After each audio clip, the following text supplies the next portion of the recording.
नरवारा के सभी ग्रामवासियों, आदरणीय बुजुर्गों, माताओं, बहनों, नौजवान दोस्तों, किसान मजदूर भाइयों और हमारी आवाज जिन तक पहुंच रही है उन तमाम लोगों का मैं क्रांतिकारी इस्तकबाल करता हूं, उनको जय भीम और लाल सलाम पेश करता हूं। दोस्तों, मास्टर साहब ने भंडा फोड़ दिया, कहा कि हमारा जन्मदिन है। सही बात है, जन्मदिन है। मुझे खुद भी याद नहीं था कि आज हमारा जन्मदिन है। जब सुबह तैयार होकर घर गए, अपने घर में नहीं सोते हैं, अपने घर में सोने की जगह नहीं है तो पड़ोसी के घर में सोते हैं। तो माँ बोली कि लड्डू खा लो। हम बोले किस बात का? 23 मई को लड्डू खिलाना, अभी लड्डू खिला रही हो। बोली नहीं नहीं, आज जन्मदिन है तुम्हारा। हम बोले अच्छा। तो बोले इसमें मेरी क्या भूमिका है? मेरे जन्मदिन में मेरी क्या भूमिका है? इसमें तो तुम्हारी भूमिका है, तुमको लड्डू खिलाना चाहिए। बताइए, माँ बाप नहीं होते तो हम कहाँ से पैदा होते हैं? और जन्म एक ऐसी चीज है जिसमें आपका बस नहीं चलता है। आपका बस चलेगा? आप तय कर सकते हैं क्या कि आप कौन सी जात या कौन सा धर्म में पैदा होंगे, धरती के कौन से कोने में पैदा होंगे, हिंदुस्तान में पैदा होंगे कि इंग्लैंड में पैदा होंगे? ये हम नहीं तय कर सकते हैं। जन्म एक ऐसी चीज है, जो लोग खुदा को मानते हैं, अल्लाह को मानते हैं, जो भगवान को मानते हैं, और जो लोग नहीं मानते हैं, लेकिन दोनों इस बात को मानेंगे कि जन्म एक ऐसी चीज है जिसको आप तय नहीं कर सकते हैं। लेकिन सबसे बड़ी दुखद बात यह है कि पूरी दुनिया में, ऐसा मत समझिए कि सिर्फ हिंदुस्तान में और बेगूसराय में, पूरी दुनिया में सबसे ज्यादा भेदभाव यदि किसी नाम पे होता है तो जन्म के नाम पर होता है। आप किस कोख से पैदा लिए हैं, आपकी जाति क्या है, आपका धर्म क्या है, इस आधार पे आपके साथ भेदभाव होता है। और हिंदुस्तान तो इस मामले में अजीबोगरीब देश है। एक मैं मजेदार बात आपको बताता हूं, और जो लोग बाहर कमाने के लिए गए हैं, विदेशों में रहते हैं, उनसे पूछिएगा, उनको ये बात मालूम है। इस्लाम में जाति नहीं है। मस्जिद में कोई ऊंच नीच होता है? अल्लाह के सामने हर कोई सर झुकाता है। इस्लाम में कोई जाति नहीं है। लेकिन जब ये धर्म हिंदुस्तान आया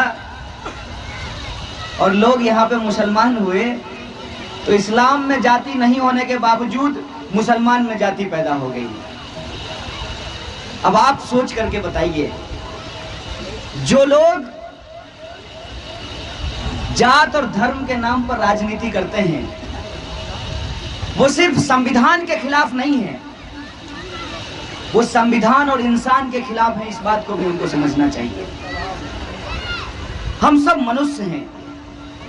हम सब, अगर आप आस्तिक हैं, अगर आपको अल्लाह और खुदा में भरोसा है, तो हम सबको उसी खुदा ने बनाया है, उसी ईश्वर ने हम सबको बनाया है।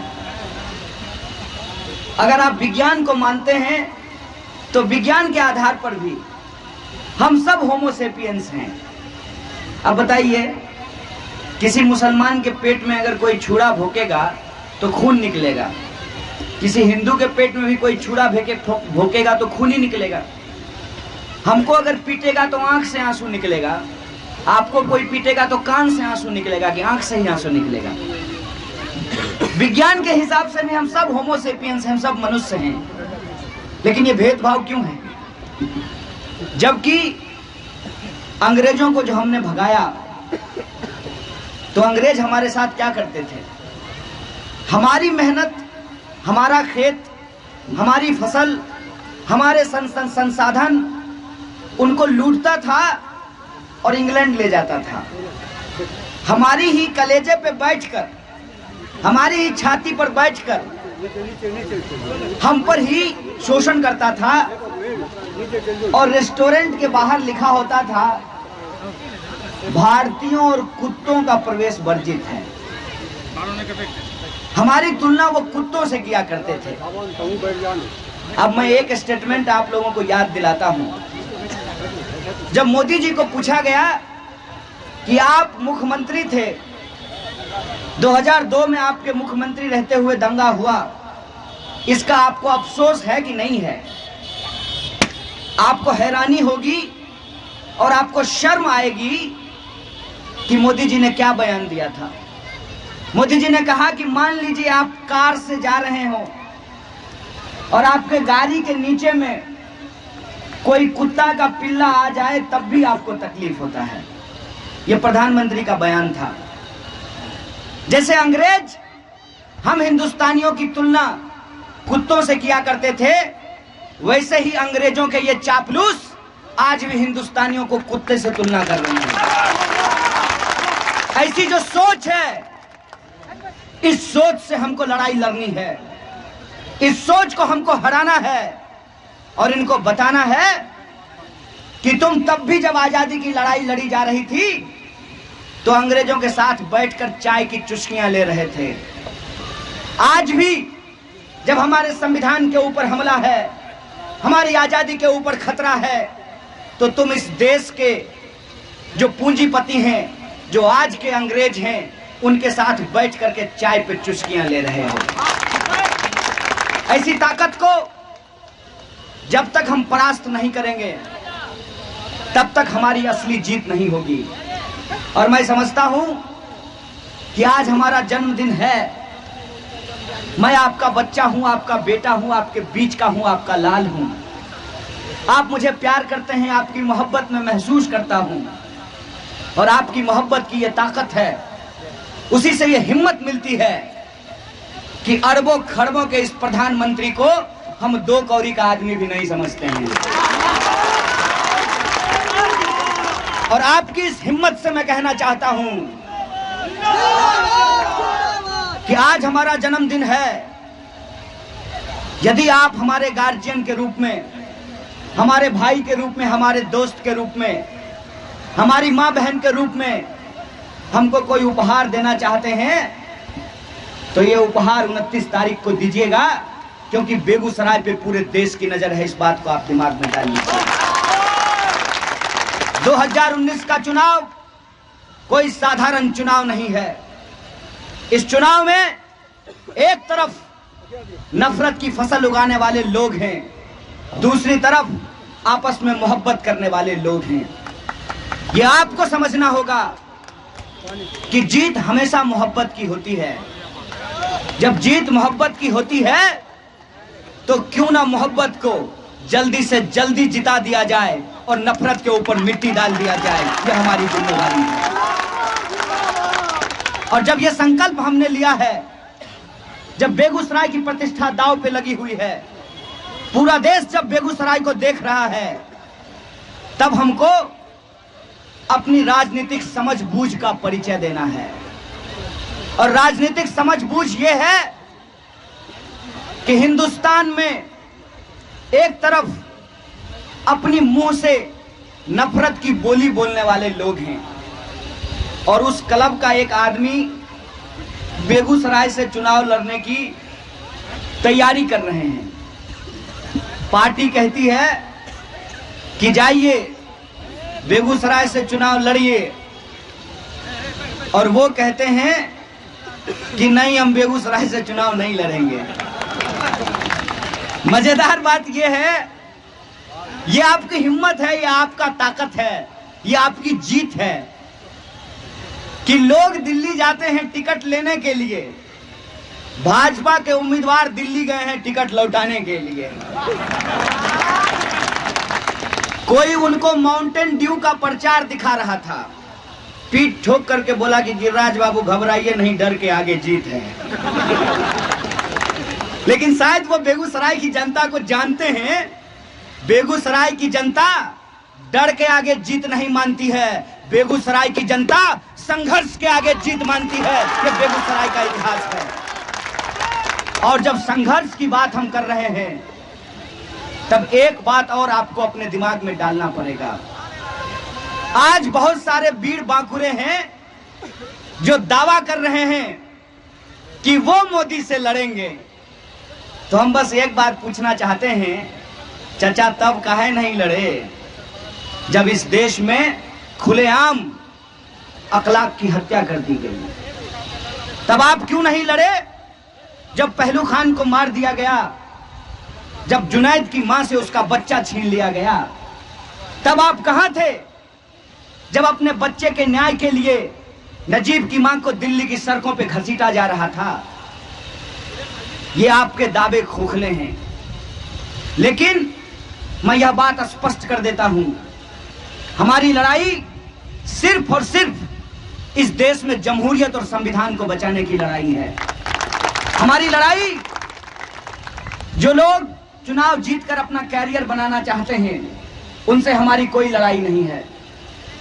हम अपनी ऊर्जा, अपनी क्षमता बर्बाद नहीं करना चाहते हैं।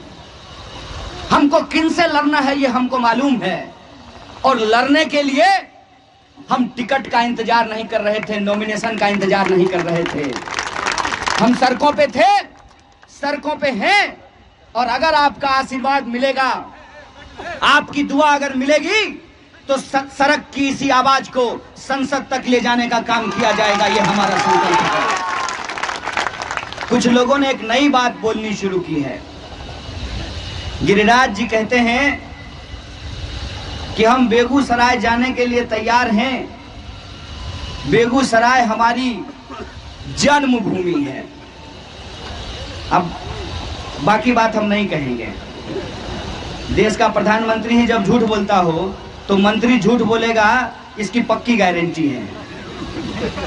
दुकान पे लिखा रहता है ना, फैशन के दौर में गारंटी की इच्छा मत करें, लेकिन जुमलों के इस दौर में 100% आप जुमलेबाजी का परिचय देख सकते हैं भाजपा के किसी भी मंत्री या प्रधानमंत्री के द्वारा। ऐसा झूठ, ऐसा झूठ की कसम से झूठ भी कहे कि मेरा ही नाम बदल दीजिए योगी जी, ऐसा झूठ। और जनता तो छोड़ दीजिए, देश की सर्वोच्च अदालत में सरकार के प्रतिनिधि झूठ बोल रहे हैं। एलईडी बल्ब का दाम बता रहे हैं, लेकिन राफेल का दाम बताने के लिए तैयार नहीं है, और हर दिन एक नया झूठ बोलते हैं। पहले बोले राफेल में कोई चोरी नहीं हुई है, कैग ने इसकी जांच कर ली है। विपक्ष ने कहा कि कैग का रिपोर्ट लीडर ऑफ अपोजिशन को भी भेजा जाता है, नेता प्रतिपक्ष को भी भेजा जाता है, लेकिन उसको तो भेजा ही नहीं गया है। तब उन्होंने कहा कि नहीं, कैग ने जांच नहीं की है, रिपोर्ट हमारे पास रखी हुई है। तो लोगों ने कहा कि रिपोर्ट रखी हुई है तो रिपोर्ट दीजिए। तब सरकार ने कहा कि रिपोर्ट चोरी हो गई है। तो फिर कहा गया कि रिपोर्ट चोरी कैसे हो गई? तब कहा कि नहीं, चोरी नहीं हुई है, फोटोकॉपी हो गया है उसका। जब कहा कि ठीक है फोटोकॉपी हो गई, फिर भी पूरा रिपोर्ट दीजिए और बताइए कि कितना दाम है, तो कहा कि पीछे से 3 पन्ना चोरी हो गया है। बताइए झूठ भी शर्मा जाएगा कि नहीं शर्मा जाएगा? ऐसी जुमलेबाजी कि प्रधानमंत्री जब जुमलेबाजी कर रहे हो, जब ध्यान से उस आदमी को आप बोलते हुए सुनिएगा, हालांकि उसके लिए आपको बहुत धैर्य की जरूरत पड़ेगी, आपको सब्र की जरूरत पड़ेगी, लेकिन अगर आपके पास सब्र है और उस इंसान को यदि आप बोलते हुए सुनेंगे, तो मुझे तो यही लगता है, पता नहीं आपको क्या लगेगा। जैसे बाजार में कोई खटमल मारने की दवा बेचने वाला नहीं होता है, खटमल मारने की दवा ले लो, चूहा मारने की दवा ले लो, उसी स्टाइल में वो आदमी बोलते हैं।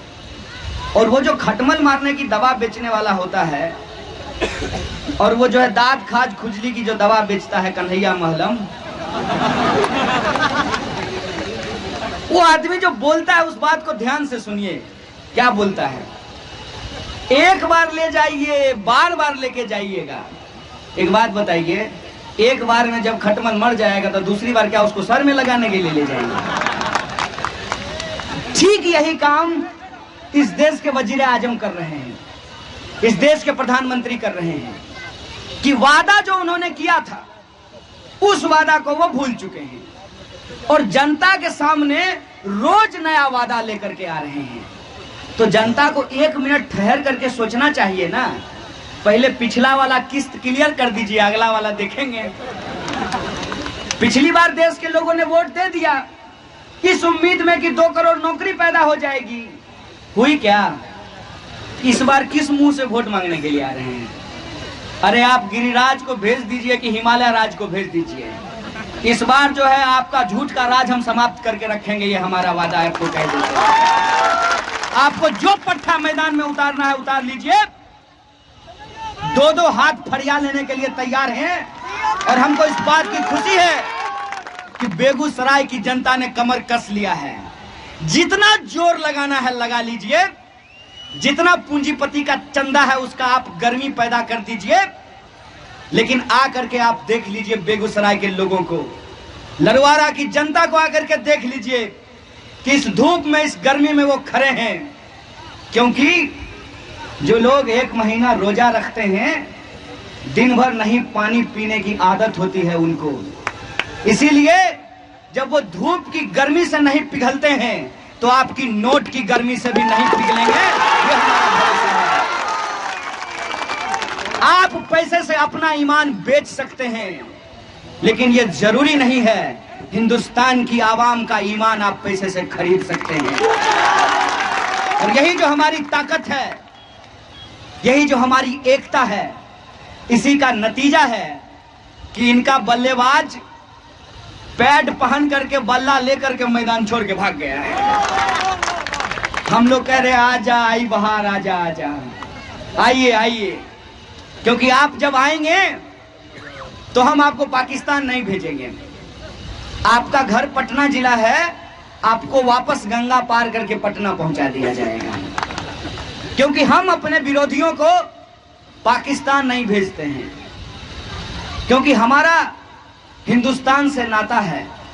आपका कोई नाता होगा पाकिस्तान से, हो सकता है टूर एंड ट्रेवल एजेंसी चला रहे हो, ये बार बार लोगों को पाकिस्तान भेजते रहते हैं, लेकिन पार्टी ने इनको नवादा से बेगूसराय भेज दिया, इतने में जो है इनका दिल हर्ट हो गया है। अरे आइए, बेगूसराय की जनता आपको कुछ नहीं करेगी, क्योंकि बेगूसराय के लोग अतिथि देवो भव की परंपरा में विश्वास करने वाले लोग हैं, और जब अतिथि देवो भव की परंपरा में विश्वास करने वाले लोग हैं तो आपको वोट जरूर नहीं देंगे, लेकिन आपके साथ कोई बुरा बर्ताव नहीं करेंगे। आ जाइए चाचा, आइए, इंतजार कर रहा है लोग।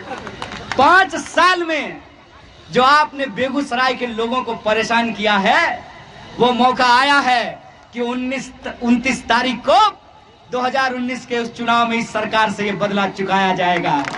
बेगूसराय के लोग तैयारी करके बैठे हुए हैं कि इस बार इनको सबक सिखाया जाएगा, और इनकी जो जुमलेबाजी है उस जुमलेबाजी को समाप्त करके जो कलंक बेगूसराय के ऊपर लगाने का काम किया गया है, इस बात को आप गौर से समझिए कि वो आरोप एक व्यक्ति के खिलाफ नहीं है, वो आरोप एक झंडे एक पार्टी के खिलाफ नहीं है, वो आरोप आपके बच्चे के खिलाफ है, आपके बेटे के खिलाफ है।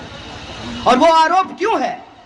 वो आरोप इसलिए है कि आपका बच्चा आपका नमक खाया है, आपका जो खून पसीने की कमाई लूटी जाती है, किसानों को जो आत्महत्या करना पड़ता है, खाने पीने के नाम पे भीड़ के द्वारा जिस तरीके से मुसलमानों की हत्या की जाती है, जिस तरीके से इस देश के शोषितों और वंचितों को पढ़ने लिखने और नौकरियों में जाने से रोका जाता है, इस संबंध में जब कोई सवाल उठता है, जो सवाल पूछता है, तो उसको ये देशद्रोही कहने का काम करते हैं। ये जो देशद्रोह का आरोप है वो एक व्यक्ति के ऊपर नहीं है, यह देशद्रोह का आरोप राष्ट्र कवि की इस धरती बेगूसराय की मिट्टी के ऊपर लगाया गया है। इसीलिए आपकी मिट्टी के ऊपर जो यह कलंक इस सरकार ने लगाने का काम किया है, इस सरकार को हमको सबक सिखाना है और पूरे देश को पूरी दुनिया को यह बताना है कि बेगूसराय राष्ट्र कवि की पैदाइश है। बेगूसराय राष्ट्र कवि पैदा करती है। इस जिले में जो भी पैदा हुए हैं, हिंदुस्तान के लिए मर मिटने वाले लोग पैदा हुए हैं। इसीलिए यह बेगूसराय के प्रतिष्ठा का सवाल है। यह जिम्मेवारी मैं आपके कंधे के ऊपर डालता हूं कि इस जिम्मेवारी को आप कैसे निभाते हैं। बस मैं एक बात स्पष्ट कर देना चाहता हूं कि हम चुनावी बरसात में टर्टर करने वाले मेढक नहीं हैं। हम चुनावी बरसात में टर्टर करने वाले मेढक नहीं हैं। हमारी रगों में आपका खून दौड़ता है। अन्याय के खिलाफ हर हाल में इनकलाब करेंगे, यह हमारा संकल्प है। और इस संकल्प से हम आपको यह कहना चाहते हैं कि नेता की तरह हम आपके बीच नहीं आए हैं। आपका बेटा है और आपके बेटे की तरह आपके बीच हैं। सुख दुख में शामिल होकर इस बात की हम गारंटी करना चाहते हैं कि कोई नफरतवादी, हिंसावादी इस देश के भीतर नफरत और सांप्रदायिकता की जहर को नहीं फैला सकता है। जब जब ये सांप नफरत का फन उठाने की कोशिश करेगा, उस फन को हम कुचलेंगे। यह हमारा संकल्प है। यह हमारा संकल्प है कि बेगूसराय जिले का इतिहास आपसी सौहार्द का इतिहास है। बेगूसराय का इतिहास ऐसा इतिहास है कि हम होली भी मनाते हैं और ईद भी मनाते हैं। यह बेगूसराय का इतिहास है। आजादी के आंदोलन के दौर से, आजादी के वक्त से लेकर के आज तक बेगूसराय के इतिहास में एक भी दंगा नहीं हुआ था। लेकिन पिछले 5 सालों में जिस तरीके से अल्पसंख्यकों के मोहल्ले में जाकर के डर का माहौल कायम करने की कोशिश की है इन गुंडों ने, तो इन गुंडों को हम खुली चुनौती देना चाहते हैं कि जब तक हम जिंदा हैं और हमारी तरह बेगूसराय की जनता जिंदा है, बेगूसराय में नफरत और हिंसा का माहौल तुमको नहीं बनाने देंगे। यह हमारा संकल्प है। खुल करके तुमसे लड़े थे, खुल करके तुमसे लड़ेंगे। और हमारा सपना दिल्ली पहुंचने का नहीं है। दिल्ली में तो हम थे ही ना। दिल्ली से बोरिया बिस्तर लेकर के आए हैं। किसी बेईमान फकीर की तरह लाखों का सूट पहन करके बोरिया बिस्तर लेकर के चले नहीं जाएंगे। आपकी मिट्टी में पैदा हुए हैं, हमारी मिट्टी में आपके साथ जिएंगे, साथ मरेंगे। यही आशा और विश्वास के साथ कि आपका आशीर्वाद मिलेगा। आपका आशीर्वाद मिलेगा तो इस लड़ाई को हम जरूर जीतेंगे। इन्हीं शब्दों के साथ आप तमाम लोगों को शुक्रिया अदा करते हुए बात को